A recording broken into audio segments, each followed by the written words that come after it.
Good evening and tashitele and welcome to you all. My name is DalaiLama and I'm the coordinator for the Voluntary Tibet Advocacy Group in the UK. We are proud to be co-hosting this event with the London School of Economics Tibet Society, and we're so pleased to have you all join us here for this important discussion. Today's discussion focuses on Voice for the Voiceless, over 7 decades of struggle with China for my land and my people. A powerful and deeply personal work by His Holiness the 14th Dalai Lama. In his book, His Holiness reflects on over 70 years of peaceful resistance, the pain in exile, and the enduring hope for human rights, justice, and compassion, not just for the Tibetan people, but for oppressed communities everywhere. We are honored today to welcome 3 distinguished panelists who bring deep knowledge, experience, and perspective to this discussion. Ms. Kate Saunders is an independent Tibet specialist and journalist whose work has brought critical global attention to Tibet. She has reported extensively on Tibet and China, contributing to major publications, and through her long-standing involvement with multiple Tibet support groups, Kate has been a key advocate for Tibet autonomy and human rights, working to raise awareness of the ongoing political and cultural repression in Tibet. Her research network, Turquoise Roof, is working with Tibetan researchers and will be releasing a report next week on the geopolitical significance of the Dalai Lama institution. Dr. Tarik Togme is a respected Tibetologist and a PhD graduate from Oxford University. He specializes in 18th century Tibetan political and cultural history. As president of the International Seminar of Young Tibetologists, Dr. Togme's academic contributions bridge historic research with contemporary Tibetan issues. Ms. Carmen Lau, she is an activist and former Hong Kong district councillor, known for her advocacy for democracy and human rights. Her work resonates strongly with the Tibet struggle for self-determination, especially through her leadership in the Hong Kong Democracy Council. Our moderator for this evening is Namgye Samuels. He is the president of the LSE Tibet Society and Students for Free Tibet London. He is also the youth coordinator of the Tibetan community in Britain. We'd also like to inform you that another discussion on Voice for the Voiceless will be taking place next week at the University of Westminster, and we encourage everyone to attend and continue these vital conversations. Lastly, we are very grateful to Londoner, who are kindly filming today's discussion. Their continued support in documenting and sharing Tibetan voices is deeply appreciated. Thank you once again for joining us, and please join me in welcoming our panelists and moderator as we begin this meaningful and timely discussion.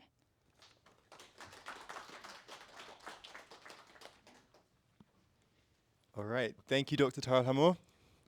And thank you again to you 3. I should probably say thank you a few more times before the event's done. But yeah, I'd like to begin with just some introductions from yourselves and perhaps an opening remark on the book. So I will hand over.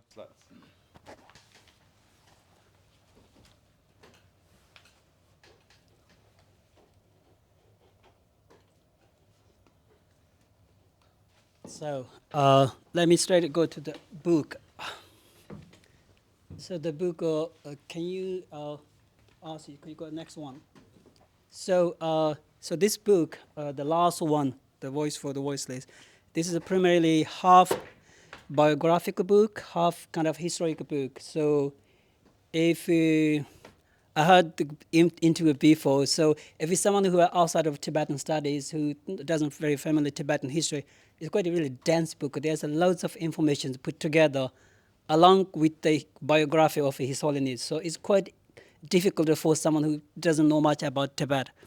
But if you want to go quite simple ways, there are 3 books. I really strongly recommend these 3 books. The first one, My Land and My People, that was published in 1963. The interest in the first book is that was first primarily written in Tibetan when His Holiness was very young, writing by himself. So that's really important. Story of himself from his childhood to 1960s. Then second book was Freedom in Exile. I think many of you already read the book. That is pretty interesting because that book covered from 1960 to early 90s. The last one is the rest of the story. So last one is pretty simple. And if you read 3 of them together from one by one, then it's maybe more easy to understand the last book. Next slide, please. So before I go through the book, we have to understand this book. There's two sort of ghostwriters, editors behind this book. So the first one is Professor G. Arsener. He's an art historian from the University of Oxford. The Dr. Tibetan Jambala, he is the primary translator of His Holiness. So these two people are behind this book, who wrote the book. His Holiness give me kind of verbal introductions, maybe the contents verbally, that these people were who finally decide what kind of languages, what kind of terms they used. So that's quite important. When you read the book, these two are behind this book. Also, we need to appreciate the hard work of these two authors. Next one, please. So before go through these details, maybe many of you already listened to many of your big book talks about this particular book. So I want to go quite different ways, different directions. Before we touch the book, I think many of you come across these kind of terms in through that book. The first one is the protectorate. Because I pick up this book, this term is quite complex and also somehow is problematic as well. So as I said before, there's two editors, two writers. So we have to understand that when you read these books write in a very particular term, kind of particular authors with a particular condition. So these kind of particular terms are used in this book, but sometimes it doesn't really give the whole meaning. Is compared with the Tibetan language. If His Holiness himself give an instruction, it might be quite slightly different. What does really this means? That's the sort of words you have to understand. The second one is the priest pattern. Normally, in this book, I think this book is primarily read for those people, for easy readers. People make it easy. So they often use the second priest pattern, could be the correct term, but many times they use the first term, protectorate. That's like a very modern political term. So traditional term should be the second one. That's something you keep in mind. The third one is suzerainty. Suzerainty, as many of you know, that's very much a colonial kind of modern political term, comes with a very definite meanings. But when you define the Tibetan history back in 13th, 14th century, this term doesn't really define the exact condition of the relationship between Tibet and whatever the empire, Ming or Qing empires. So those are the things you keep in mind. The third one's nation. So in this book, a couple of times, they refer to China as a nation. But we have to remember that China was a nation. China never been a nation. They tried to be a nation. In the past, China was an empire, multi-ethnic empire. The current China is a state. They try hard to be a nation. That's why now they get rid of all different languages, get rid of all different differences. They try to create one ethnic city, like one China nation, but they never been a nation. So sometimes this book, sometimes they use China, refer to China as a nation. That's also something you keep in mind. Can you go to the next slide? The another one is a theocratic rule. That is a very Eurocentric kind of a terminology, refer to the combination of the church and political powers. So some of Western scholars refer to the role of His Holiness, the historical role of His Holiness as a theocratic role. But we have to understand that this is a very content issue. But that's very different from the European version of a theocratical role compared with the Tibetan government rule, historic Tibetan government rule. Here I'm referring to the Golden Porter government, historic Golden Porter government. That's quite different from European version of a theocratic rule. The second one is not important. The third one, the Inner Mongolia, East Turkestan. So normally in this book, many of times, if you still remember, they always call East Turkestan, then in a comma, they call Xinjiang. But in Mongolia, they never use South Mongolia, they always use Inner Mongolia. So as you know, we don't have any Mongolian people here. Otherwise, Mongolia nowadays, the historically correct term is Southern Mongolia. So that's something to keep in mind. They use the East Turkestan character, but they use Inner Mongolia all the time throughout this book. Those are the kind of critical approach when you look at these books. But you have to remember that this is not something, I'm not saying this is like a kind of, when you read a book, it's really important, just read the verbal level. You have to understand what it does really means behind what these terminologies apply to when it comes to the modern political situations. Can I go next? Shall I go quite quicker, or shall I stop here? I have some passages through the chapters. Take your time. Okay. Then the first chapter, I keep it short, okay? On the first chapter, that's my issue here. If you read the first chapter, you come across this particular term. So, ideally, if you're not familiar with the Tibetan historical relationship between Tibet and the Qin Empire, then protectorate, if you understand the protectorate meaning, is a modern political science. Then you understand, Tibet might be a part of, under the protection of the Manchu Empire. It means that Tibetan is a lesser power than Manchu power in the political, this hierarchical power order. But that's not the case. If we write correctly, condition is this should be the priest pattern level. Priest pattern means there is no hierarchical political order, but there's a different power. One of a secular power, one is a religious power. Powers are equal, but different spheres, different levels of power.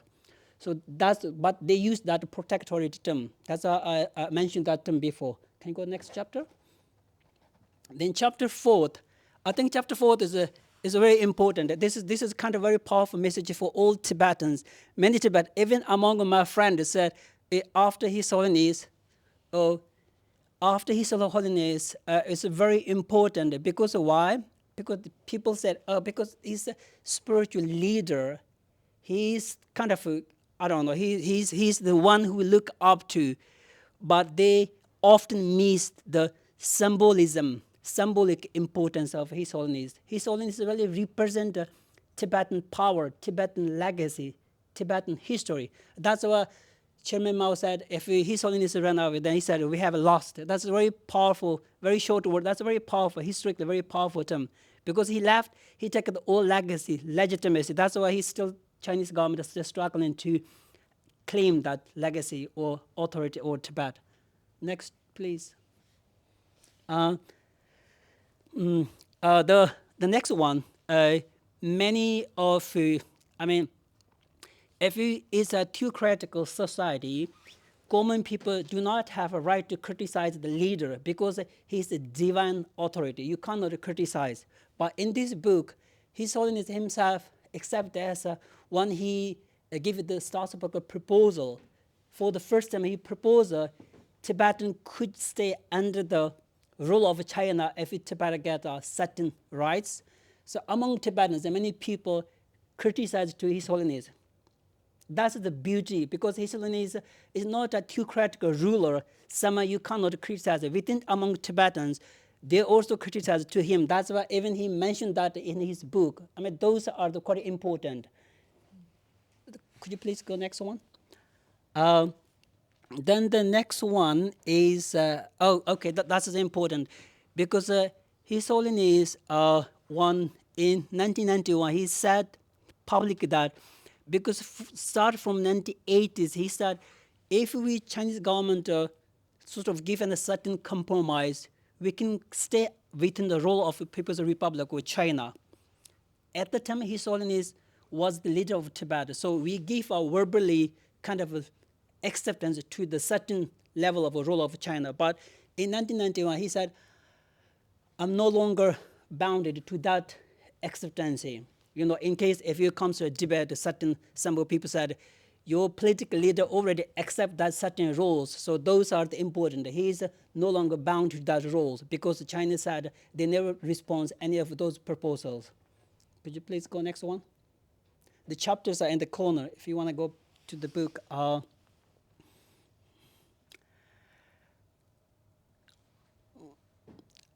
So these were this is again as a kind of powerful message. His Holiness said we have a very powerful Tibetan the central government in exile. In another way, we have a very kind of large number of populations all over the country. So even we need to stay another couple of years, couple of decades, maybe one century, but still we could be remain as a very, very strong community in exile. Those are the quite powerful messages for me. Next one, please. Oh, okay. I think that is quite important as well. Those are the even among this is one thing. Even among my friends and my circle, people say, "Oh, after His Holiness passed away, then we don't have any hope." So His Holiness gave himself that it's really Tibet. I mean, His Holiness institution. If you know the history, DalaiLama's institution at the maximum from the fifth DalaiLama was a couple hundred years. Tibet been first empire, then sometimes kingdom, fragmented country, different levels. Is many thousand years, historically 1,000 years. That's why we should remember his messages. If we remain strong, remain united, fight for even, I think as His Holiness hope to us, even after him, we still could be continuous, goes be strong, and then maybe fifth Lama come over, then continue the freedom struggle. Can you go to the next one, please? So this is a quite important one, because if you go through this, you feel like this. If you read this sentence like just abstract, you feel like, okay, Tibet might be under Yuan dynasty because he used that achieved independence from the Mongols. Independent. They use that terminology. That whoever this kind of again related with editors, authors. So in this context, it doesn't really mean we're completely under the Yuan dynasty. We used to have a very strong priest-pattern relationship. We used to have a very powerful influence. Certain ways we used to pay certain form of tax as a tribute, but we're not completely under the rule because we are ruled through for Dromgun Chuja Papa, one of Saka Lama. We are ruled indirectly, not directly under the rule of Yuan dynasty. That is something important. Next one, please. Again, during the Qin Empire, again they used that term domain. I don't really means what exactly meaning of domain in this particular area, but you have remember, as I said before, the relationship between the Qin Empire and the Golden Portal government is a priesthood pattern. They have plenty of evidence, historic evidence for both in Chinese language, Manchu language, Mongol language, Tibetan languages. So the relationship between Manchu and Tibet is a priest and a pattern. It's certain called this Manchu empires give a kind of secular and military protection. Tibetan Buddhist lamas give Manchu empire a spiritual kind of supporter to support Manchu emperor's sort of emanation of Avalokiteshvara or emanation of Manjushri. Also, Manchu emperors sent also Tibetan lamas as a political representative to Mongol areas to negotiate any different kind of deals. So they have both benefits. It doesn't mean one is under the rule of another. Last one, please. I think that's so. In this entire book, there's only 4 kind of chapters that you have to read carefully. Rest is more or less a kind of story. So the 5th chapter is very important. He gives a really brief kind of a geopolitical reflection of entire Tibetan issue in kind of all the stage. That's a really important chapter. The chapter 15 is the current situation, what we could have done, what we should do in the future. That's a really important one. Then 16th chapter is very important. 16 and the appendix A is very important, especially for the Tibetan activists, normal Tibetan people who normally often come across other people to conversations to merely simplify how Tibet and China is a difference. So those last 2 chapters are very simplified, the relationship between Tibet and China, why they are different, what we are fighting for. So those two are very important. Thank you so much. That's all.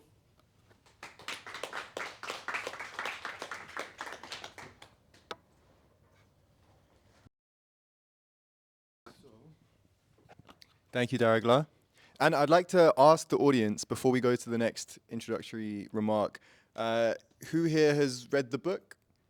Okay, maybe first, some of the book. If you raise your hand if you read some of the book. Nice. All of the book? A few more? Okay. Almost. Yeah, just good to know and good for us as well. And thank you again for the slides. Who would like to go next? Yeah, I will have to go soon, so. Of course. Thank you for having me, Namgyo. It is, I think some of you were already here when we had that interview, so I'm not going to repeat a lot of them. But I'm really thankful for, being able to attend a lot of Tibetan communities events. So for my connections, apart from being a Hong Kong activist, before I was a Hong Kong activist, actually, I've learned about Tibet since I was in secondary school, like when I was in 16, 17, there was a Tibetan activist in Hong Kong. She rose the Tibetan national flag in Hong Kong and being arrested, and she was seen as radical in the 2010s, when way before a lot of massive protests and movements happened inside of Hong Kong. And it was the first time I learned about the Tibetan movement.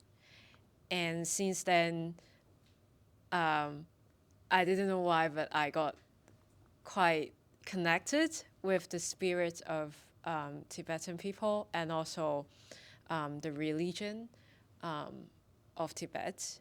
And then, so the rest is the history that we had a massive movement called the Umbrella Movement in 2014, and then the Hong Kong Democracy Movement in 2019, where we face a lot of similar oppression, and then now formulating a diaspora community all around the world. So it's really, moving for me to read the story of His Holiness as a whole. As I mentioned to Namgyo earlier, that I've learned about pieces of history of Tibet's movements and also the history of Tibet and His Holiness, but then I've never seen it, in a timely, written like a history book.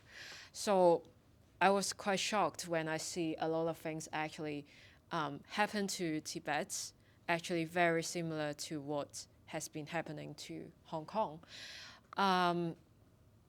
I know I'm here to, advocate for a cross movement collaboration, and but I also want to emphasize that I actually learned a lot from the Tibetan movement, and also from a lot of friends of Tibetan activists.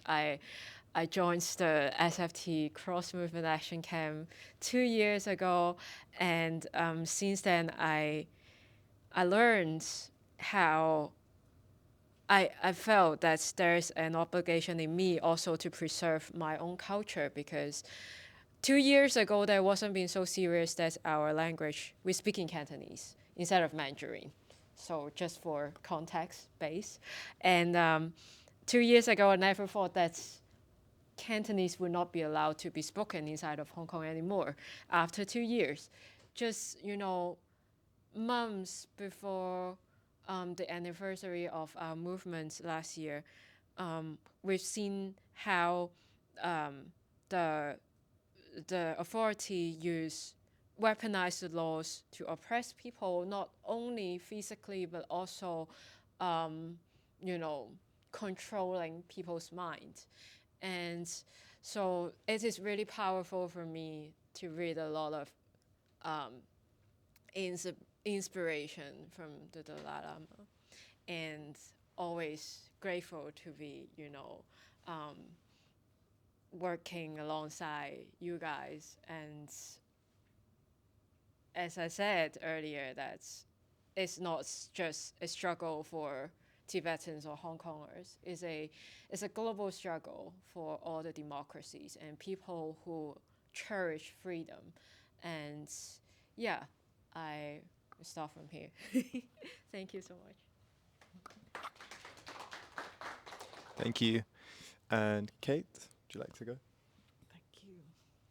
Thank you very much, Namgyal and Tara and Dalla and Nawang, for inviting me. Very timely discussion, and it was very good to hear from you too that there were these sort of questions on language, which it would be fascinating to investigate a little more.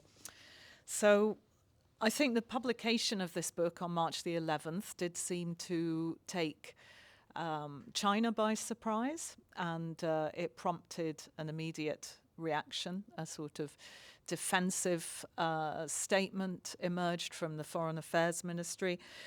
So in effect, the book already achieved success in conveying a central message that proceeded to lead the news agenda. So, of course, China reiterated its usual position that the Dalai Lama is an anti-China separatist, and that his reincarnation is a matter for the atheist Communist Party and not for the Tibetans.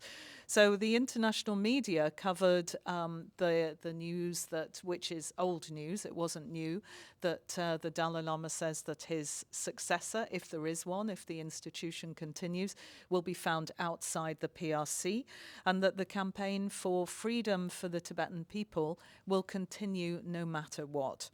And the Dalai Lama makes it clear in this book that as early as the 1960s, he issued a formal statement that the question of whether the Dalai Lama institution should continue or not is a matter for the people to decide. So the book effectively amplified His Holiness's core messages, and the timing was significant too. It came on March the 11th, publication date, the day after Uprising Day, March the 10th, and also it was in the period leading up to the Dalai Lama's 90th birthday in July, which has resulted in heightened international interest in this issue. And in fact, a colleague who monitors Google Analytics mentioned to me the other day that there's been a spike in interest in Tibet. If you look at the analytics, the most intense spike since around 2008, when Tibet became a global news story. So the book has very much a single-pointed focus, it seems to me. It's not a long book. It gets to the core, the essence of the Dalai Lama's message. And it's significant not only for what he writes and says, but what is chosen to be omitted. So I think there's a quote that was cited by Carol Cadwallader in a very good talk recently. Carol Cadwallader is the one who uncovered the links between Facebook, Cambridge Analytica, Brexit, the dangers of sort of techno-authoritarianism in today's world. And she cited Cardinal Richelieu saying, "If you give me 6 lines written by the hand of the most honest of men, I will find something in them which will hang him." So I think His Holiness really wants the reader to pay attention to the consistency of the message that he has conveyed to the Chinese government for decades, and also to his own people. So the story behind the scenes of the dialogue is told beautifully in Lodi Gyari Rinpoche's much more sort of substantial book. I don't know if any of you here have read that, but he talks about he documents all of the different dialogue processes with the Chinese over the period at which they were undergoing that, the stumbling blocks, the shifting relationships on the Chinese side. But His Holiness, of course, summarizes that in this book. So Voice for the Voiceless is anchored firmly in the present, and it looks towards a future beyond His Holiness's lifetime. And he wants to show globally, it's in the English language, of course, very important. He wants to show why Tibet matters still, why the dialogue with China still matters. So, of course, he's speaking as a religious leader as well. So he's emphasizing the Buddhist concepts of change, of interdependence, and telling people not to give up hope, which is important. He says, today's dark period of communist Chinese occupation may seem endless, but in our long history, it is a brief nightmare. As our Buddhist faith teaches us, nothing is immune to the law of impermanence. So in setting out the resilience and the strength of the Tibetan community and the sheer civilizational power of Tibetan Buddhism, this book also hints at a window of strategic leverage in the Dalai Lama's lifetime. And he presents an alternative narrative depicting to the one that we're more familiar with, perhaps, which depicts Tibetans as victims of communist oppression. I'll talk briefly about that strategic leverage. So the Dalai Lama reflects a lot on history in this book. He talks about how China's sovereignty claim is based on false assertions of historic ownership over Tibet, that it was a previously independent country before its military annexation. Tibet has never been a part of China, although it's not always been independent in the modern legal sense of the term. Over the centuries, of course, subject to varying degrees of Mongol, Manchu, or British authority or influence. And the Resolve Tibet Bipartisan Act that's signed into law by President Biden in July 2024 acknowledges that and strengthens the Dalai Lama and Dharamsala's position. He states, or this act states, that the PRC now has sovereignty over Tibet only by virtue of its effective control since the 1950s and not because of a prior historical claim. So this Resolve Tibet Act rejects as inaccurate China's claims that Tibet has been part of China since ancient times. China has changed the story numerous occasions about how long Tibet has been a part of China. And also the Resolve Tibet Act states clearly that this demand has held back dialogue with China, with the Dalai Lama. So, and the Act also calls upon the Chinese government to stop propagating disinformation about Tibet's history. So this Act, which was based on years of advocacy and the Dalai Lama retaining this consistent position, does highlight a political weakness in China's position, and that's increasingly being targeted by Tibetans all over the world and their supporters. So, and its significance in countering China's inconsistent narratives on Tibet was highlighted by a US congressional delegation to India in 2024. They went to hand over symbolically to the Dalai Lama a copy of the Resolve Tibet Act. Prominent supporter of Tibet, Nancy Pelosi, was there on the delegation, and also the former head of the Foreign Affairs Committee, a powerful Republican called Michael McCaul. So, and at around the same time as this visit to India, which is when His Holiness was about to undertake surgery in New York, Xi Jinping made a symbolic visit to Xining, where he paid a visit to a monastery associated with the Panchen Lama. And in terms of political and historical symbolism, this was notable in the timing because it was in this monastery in 1951 that the 10th Panchen, before his death in 1989, met one of the leaders of the Maoist revolution, Xi Shongshun, who was actually Xi Jinping's father. And they developed a friendship over the years. And Xi Jinping's father, of course, wrote a very eloquent obituary mourning the loss of the 10th Panchen when he died. So what Xi Jinping was doing at that time was invoking a sort of family connection to Tibet and to Tibet's religious leadership, because China takes the same position now as it pretty much did in the Maoist era, that its authority and its control over Tibet can only be sustained through the auspices of Tibet's religious elite. So hence, as Tokmei mentioned, when Mao said that we have lost when the Dalai Lama left, that was referring to this source of legitimacy that was now absent for them. In the early sections of the book, I think, which some of these sections are among the most important, the Dalai Lama refers to parallels between his life and the life of the 13th Dalai Lama. They were both twice forced to flee into exile due to foreign invasion. In the 13th's case, it was the British young husband invasion in 1904, and then also in 1910 when the armies of the Manchus attacked Tibet from the east. And I wondered if His Holiness is sounding some sort of cautionary note for Tibetans when he warns of mistakes made and political infighting among Tibetans during the period after the death of the 13th Dalai Lama and before the birth of the Chinese Communist Party in 1949.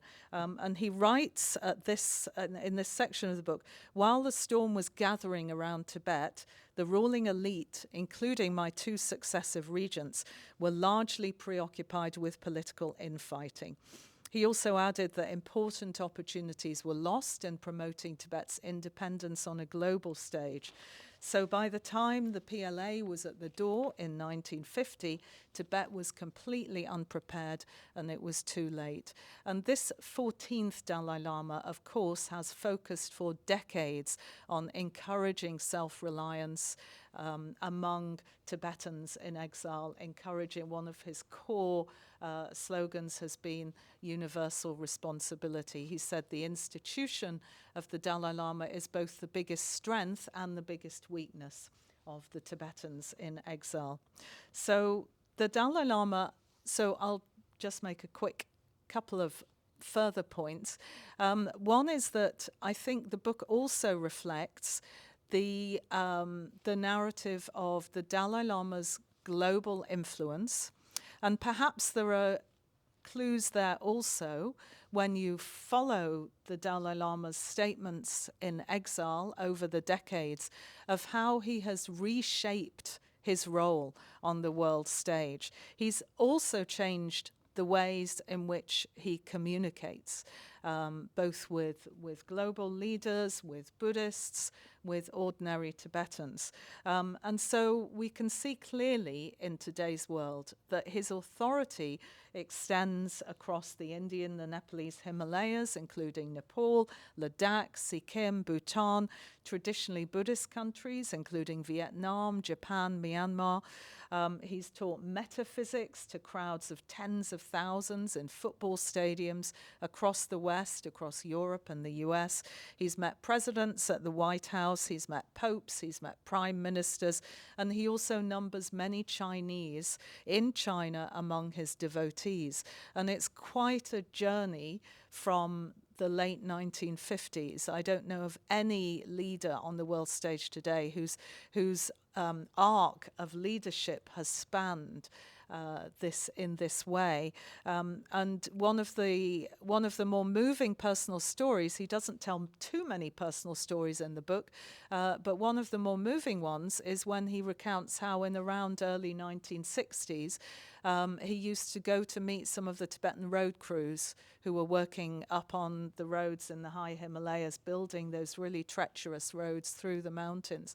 And he used to go and ordain monks in lay clothing. He said they couldn't wear robes for their ordination because they were just literally taking their lunch break from hacking up bricks for the road making. So it's true that the influence of Tibetan lamas has extended beyond Tibet's borders for decades.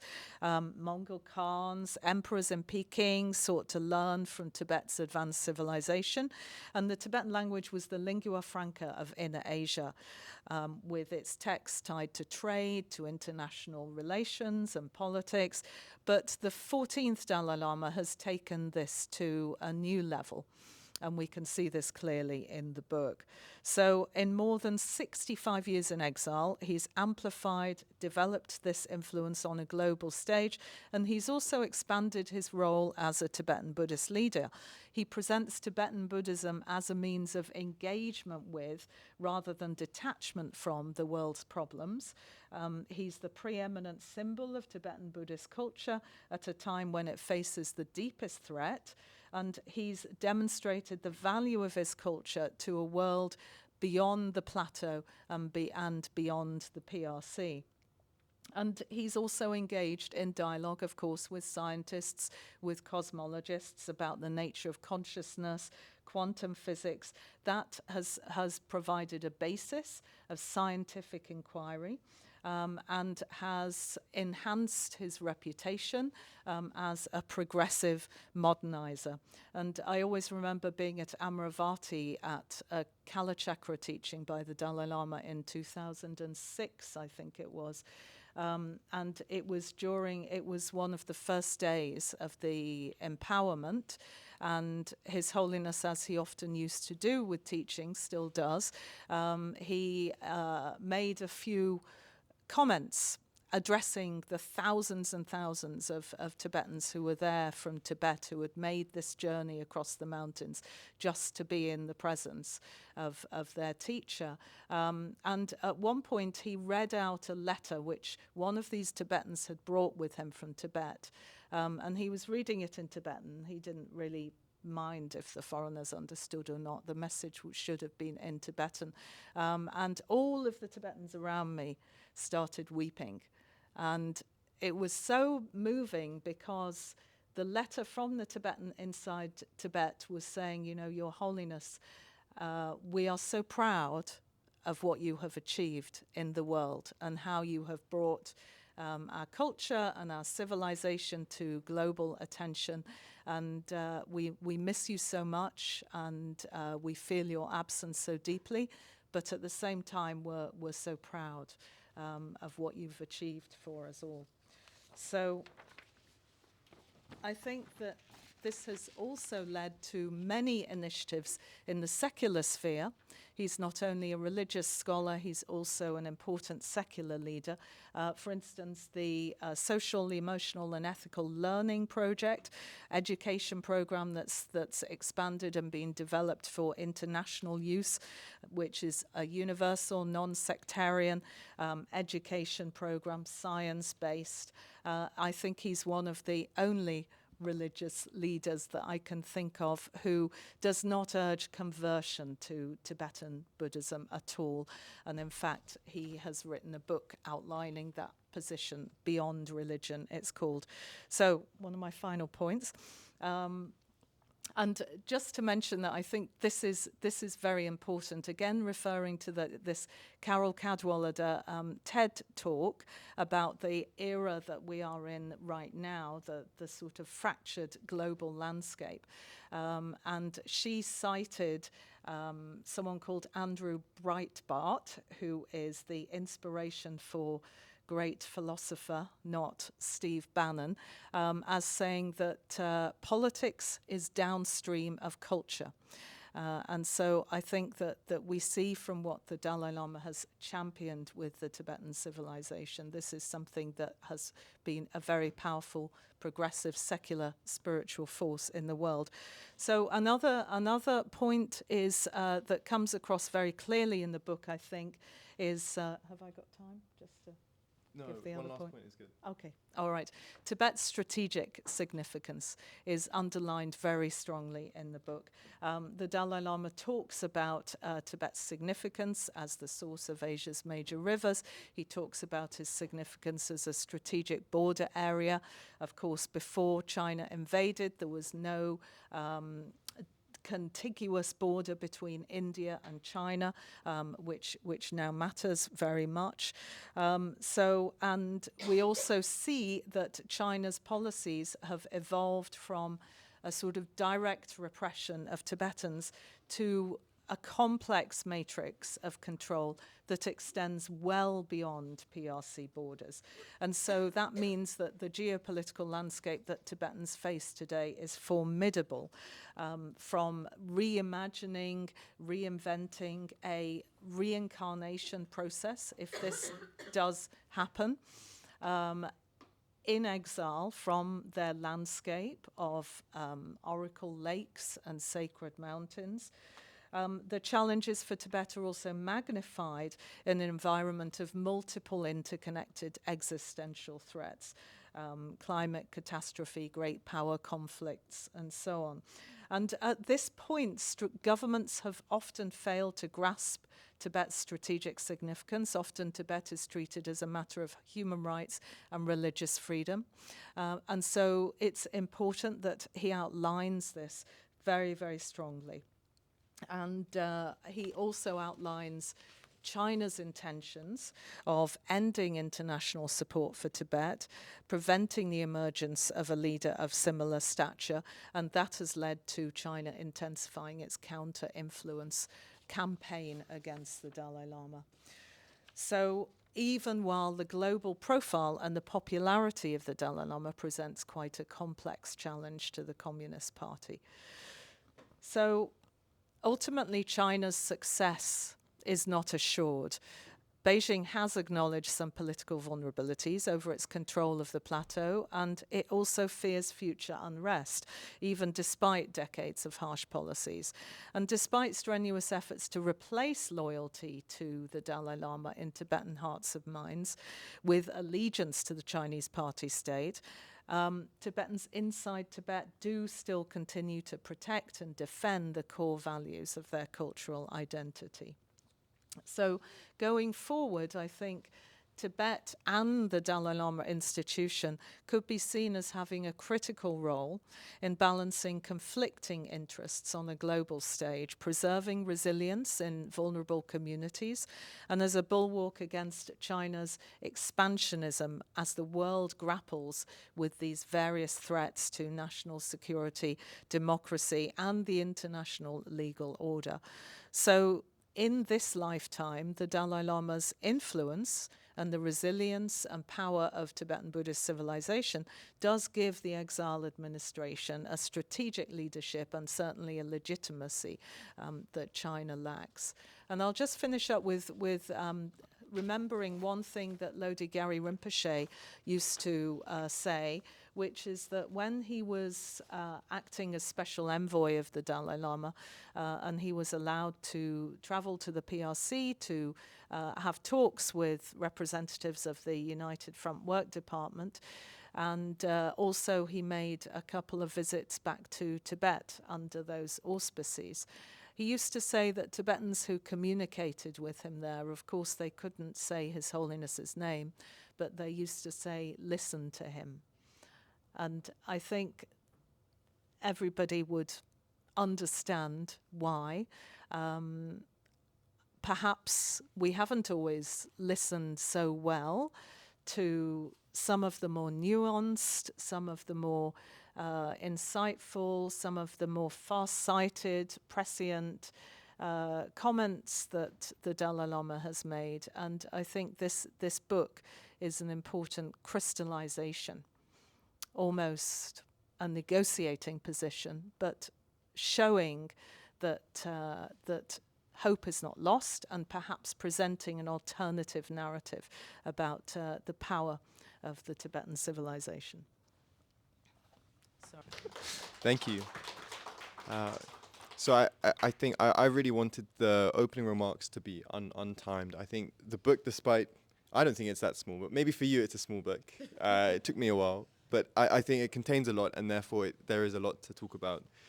From my side, when reading it, it seemed to me quite unique in that it is not a religious text. It is not for a religious audience, and therefore it seems to me to be more, at least adjacent to a political text from a political leader.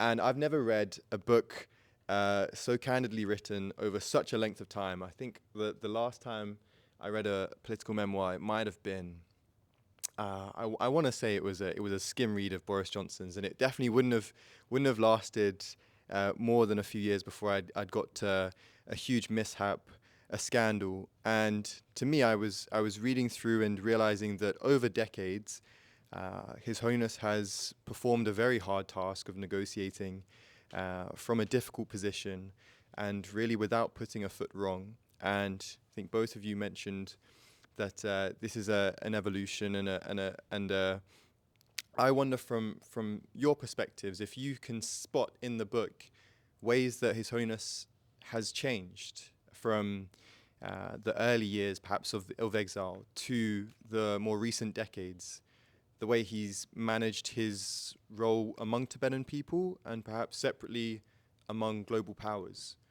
So whoever would like to go first, maybe Darek, would you like to speak on that?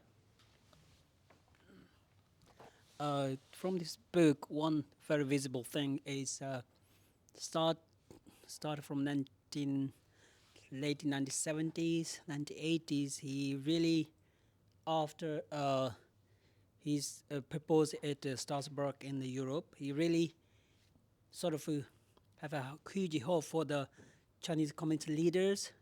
They come to table to give up proper negotiations. That's really he sincerely give this proposal. That's why he hope a lot. It take age. We have a back and forth many of the negotiations. Then it's coming to 1990s, maybe early 2000s. He really kind of is clearly mentioned in that book as well.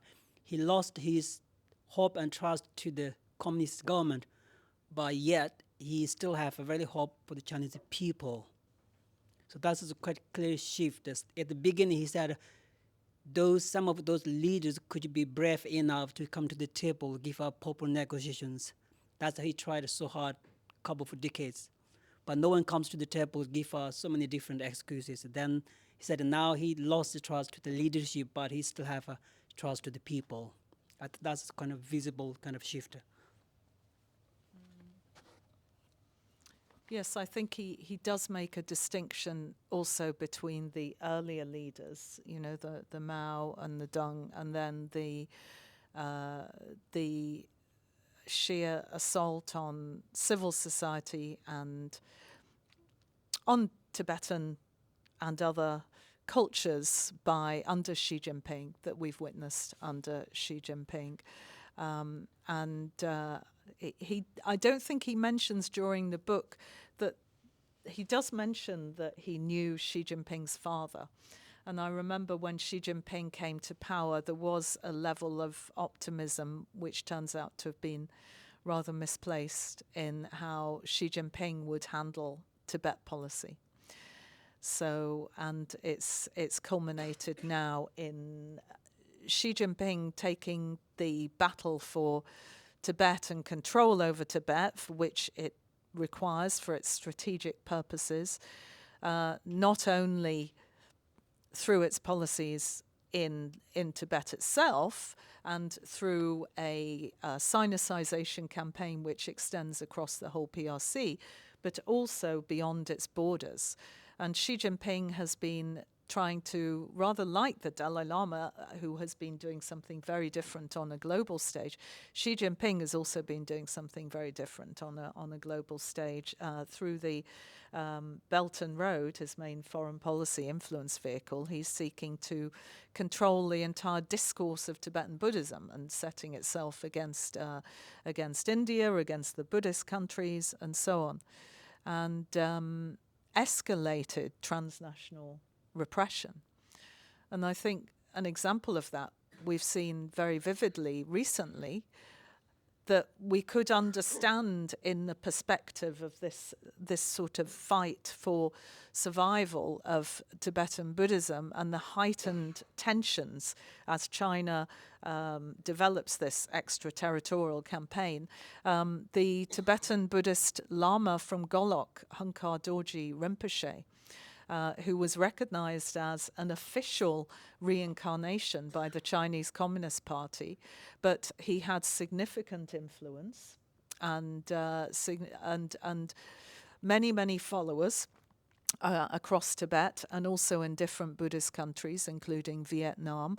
And some months ago, he was asked, we believe, to host the China's Panchen Lama at his monastery in Golok in eastern Tibet, and it seems that he refused. He was put under great pressure by the Chinese authorities.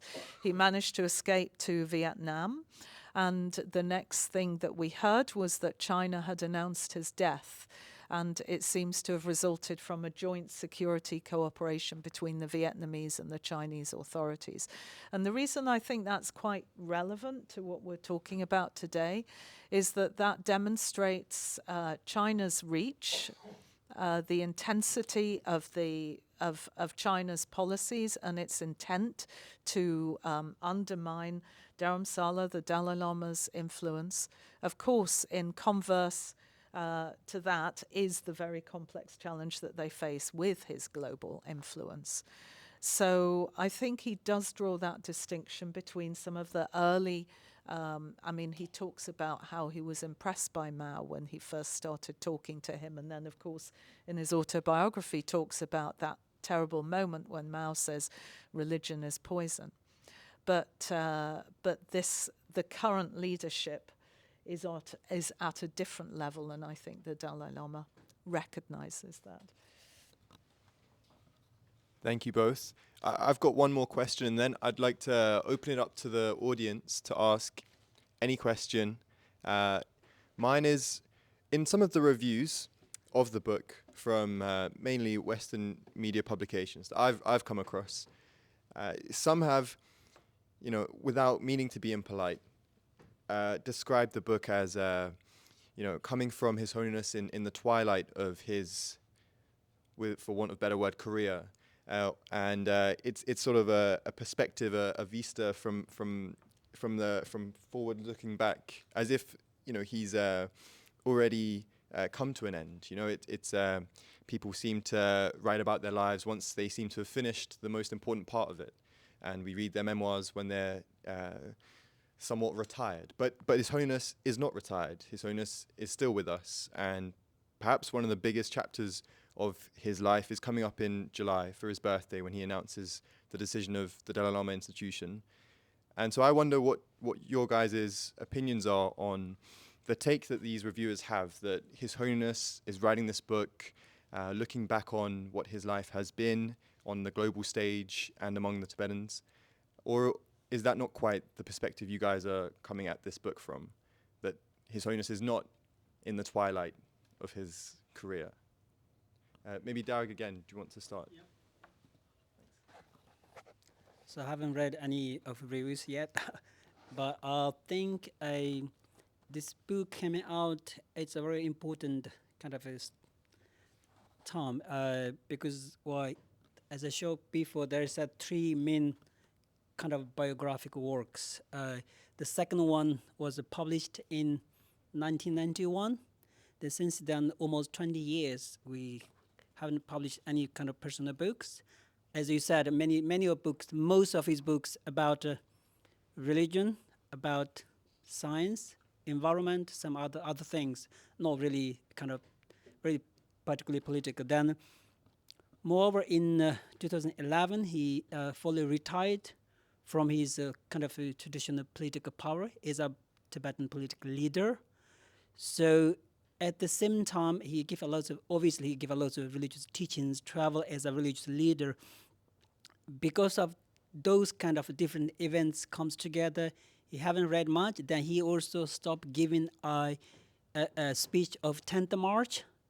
So all these political activities just stop altogether. Then, knowingly or unknowingly, somehow we start to view His Holiness as the only kind of religious leader. Obviously, he is a religious leader now, as he himself has explicitly mentioned that, but there is a huge political significance behind him, because symbolically, historically, it's really attached to him, His Holiness himself, his entire institution. That's inseparable from the Tibetan political struggle, Tibetan political history, Tibetan political claims. That's why if you visit if you read the first introduction of this book, he clearly mentioned that the primary goal of his life is to solve the cause of Tibetan people. That's why in the title himself, struggle for my land and my people. That's his primary goal.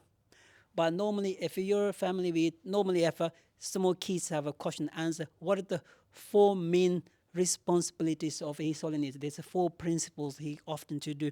Number one is the human values. Second is environment. Third is Indian kind of promote Indian wisdom. Fourth one, Tibetan cause. They push that fourth ones. That's often we really forgotten what is the main purpose, what the main focus of His Holiness. That's why this book coming back to remind all of us that His Holiness even though he don't play as a actual political role, but he is there. His main goal is to solve the problem of Tibetan people.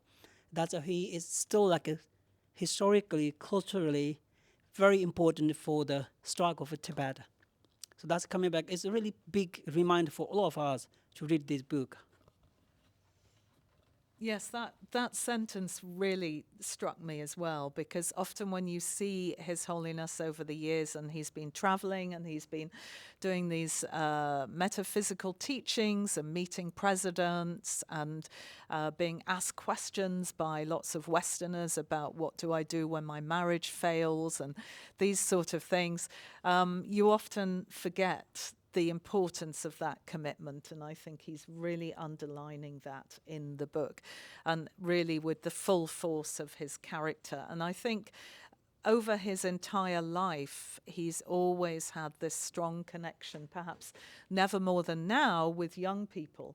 And I don't know if any of you have read the book he wrote with Franz Alt about climate.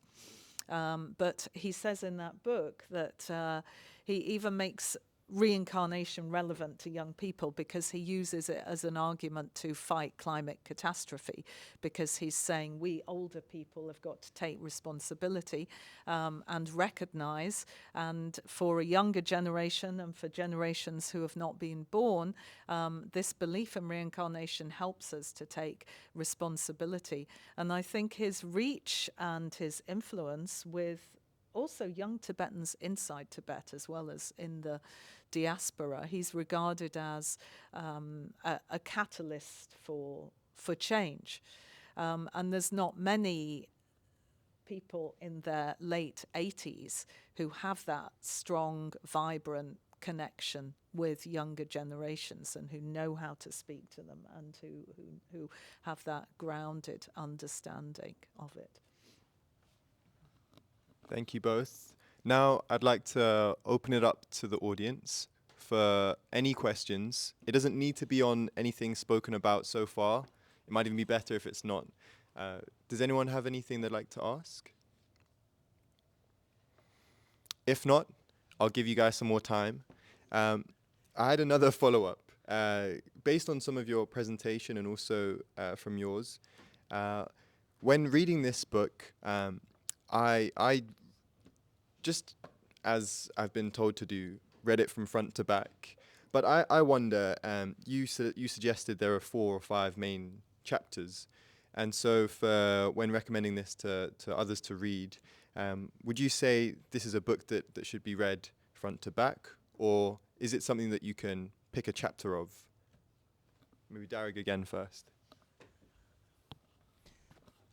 You can anyway, as a Tibetan, you have a sort of pre-knowledge of Tibetan history, Tibetan freedom struggle. You can pick up any chapter, literally. You can pick any chapter. The stories are not necessarily linked to one to another. There's loads of his biographic works, and the Tibetan political struggle just goes hand by hand, so you can pick any chapter. But if as a Tibetan, you want to give need to inspire yourself reading this book, you start from appealing. This is the last chapter. It's a very powerful appeal to the Tibetan people. He just appealed to the Tibetans, Chinese, world people, leaders, everyone. But the first one is to Tibetan people, especially young Tibetans. He personally strongly really appealed to Tibet. I think you quoted some of the passages from that. I think that's very important ones. Then, as I mentioned, the chapter 5 is quite important because His Holiness himself said that when he was in Tibet, he was become the leader of Tibet when he was 16, 17, that he never visited outside of Tibet. He just viewed the Tibetan-Chinese relation is a very kind of micro level. But when he came out, he started meeting with the world leaders. He really started to see the China-Tibetan political, China-Tibetan kind of issues from the kind of bird's view, from the very large, far-sighted vision. That's why he put all of his kind of approach in chapter 5. I think that's very powerful. That's really important to see the background of all Tibetan struggle from a largely like international kind of approach to look at the particular issues. I think those chapters are quite important, I guess. Yes, I think I went to the future bits first because I wanted to. There's been so much speculation about what may or may not happen and what may or may not be announced. The 90th birthday, with lots of journalists planning to go to Dharamsala and all sorts of speculation. And the Dalai Lama is, as he says, as a monk, he speaks the truth, and he's an honest person. And I think that what you have in the book is a sort of definitive statement of certain points. Whereas if you go to listen to the Dalai Lama's teachings, and it's really interesting to follow particular threads through.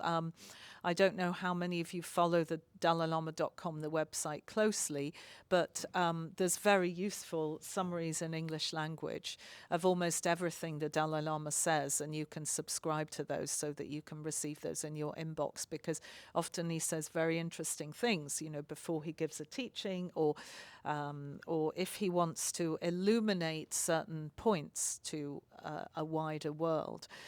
And often, perhaps, we haven't studied those enough, but there are certain points, for instance, when he talks in the book about a possible return to Tibet, because he said many things over the last 20 years about the possibility of his return to Tibet, which could be interpreted in many different ways, in the ways of someone from a personal perspective who wants to return home before he dies, from a spiritual perspective, to keep hope and Tibetan culture alive for Tibetans inside Tibet, as a strategy, as something which means that he is open to negotiations about the future. So I thought it was interesting. I mentioned that there were the omissions in some sections of the book were interesting. And we were talking before, there's only one paragraph, for instance, about the Karmapa. The important head of the Karma Kagyu school, who came into exile in 2000, who was the only one of the leaders of the religious schools and the high lamas who was acknowledged by both the Chinese government and recognized by the Dalai Lama, and lived for the first 14, 15 years of his life in China, in Tibet, and met several of the leaders. So there was just one paragraph of that. And I noticed also in 2008, which was a period which changed the political landscape, transformed the political landscape in Tibet irrevocably. He writes about it, but he doesn't go into detail. And we know from other work, for instance, Lodi Gyari's memoirs, that in 2008 he was very deeply affected. The Dalai Lama was very deeply affected, and Lodi Gyari used the word depressed, and he was full of anguish about what was happening in Tibet. So, and actually, in the first section of the book, he quotes part of the 13th Dalai Lama's final will and testament at quite a bit of length, showing how prescient it was. And of course, that testament shows and speaks about the horrors and the suffering, and the days will seem long and endless. And perhaps he's leaving that to the 13th's prediction of what was to come. Thank you both. I'll give anyone an opportunity if they have a question. If not, oh, okay.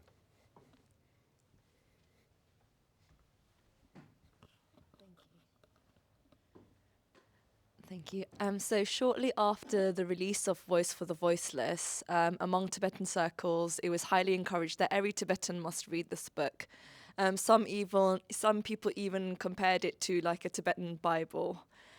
Despite His Holiness having released so many other books, some of the ones you've mentioned, why do you think there was such a huge reaction to this particular book? And what do you think about the comparison of it being like a Tibetan Bible? Dag, would you like to go first? One could be, yeah, you're right. Perhaps the media power, right? So when first book came out in 1963, maybe just no one knows. I mean, unless you have, unless you can touch the physical book, you can't buy it online. You can't get a digital copy, and you can't get any informations. And the first book was written in Tibetan. Those who can't read Tibetan, you can't get it. Then now it's primarily like a kind of, I would say, is because of a power of media. And also, there's one truth about this book. As I said, because the first book is 1963, so it's covered early part of his life. The second one comes in 1991, the kind of middle range of his life. The final one, this is like came out almost 70 years of in exile, so he's covered entire kind of his kind of a struggle. So this could be really important kind of memoir. As said, he just looked back entire length of his spiritual, personal, political career to look at, as you said, how he keep the one line, how consistent he himself to dealing with not that China, dealing himself as to the Tibetan people, to the journey to the world, just connect with different leaders. So I think this covered the entire sort of picture. Other book could be like a fraction of, if it's a TV drama, maybe one segment, then this final book is like entire picture. So that's why I think it could be really important. And at the same time, because as I said before, this is quite important because it's not just a biographical work. It's like included the entire political history of Tibet. Like primarily, I mean, there's some sections briefly, some more detail, but roughly it's covered the entire political struggle of Tibetan from Tibet to in exile until now. So that's the kind of, you can see entire picture. So it's quite important. I think that's the case. I think it's not literally the equivalent of a Bible because there's no allegory there. This is hard-headed, focus on what is real and what is truthful as well, and this consistent thread, this consistent narrative that runs from the moment he felt relief at experiencing freedom for the first time in 1959, well, before that actually, to the first encounters with communist China, and then to now, the present day, in a fractured global world where we have the United States president trying to tear apart the international order, and China and Russia joining forces, and many different unsettled circumstances. And he provides that cohesion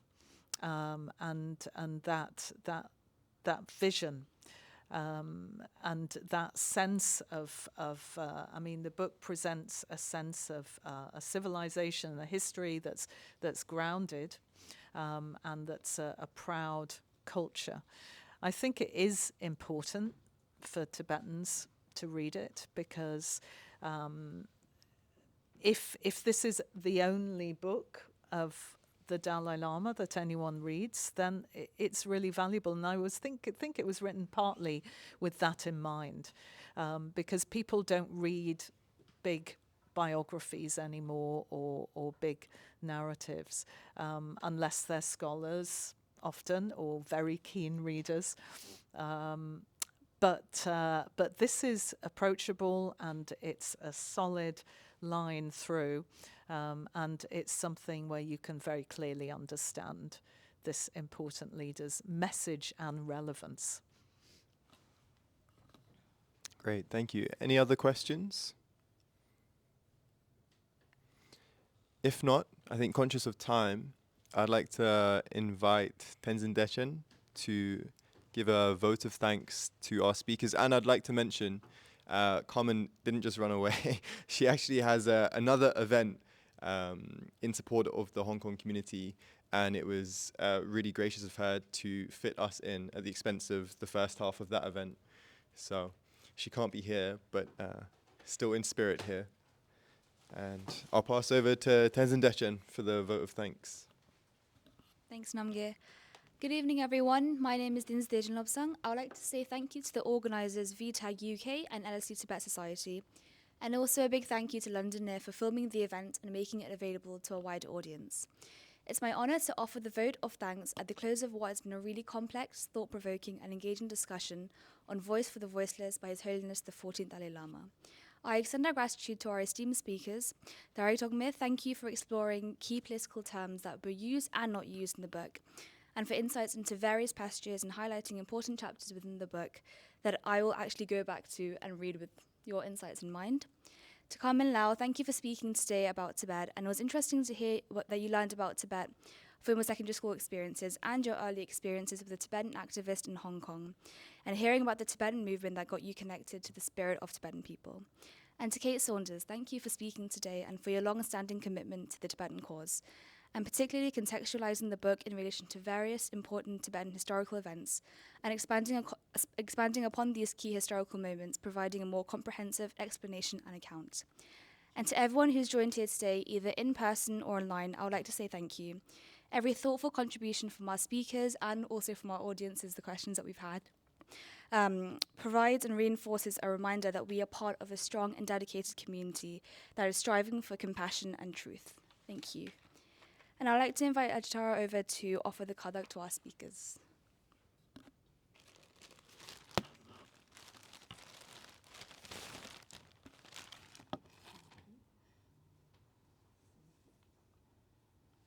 Thank you. Thank you so much, Tara. As always, thank you. And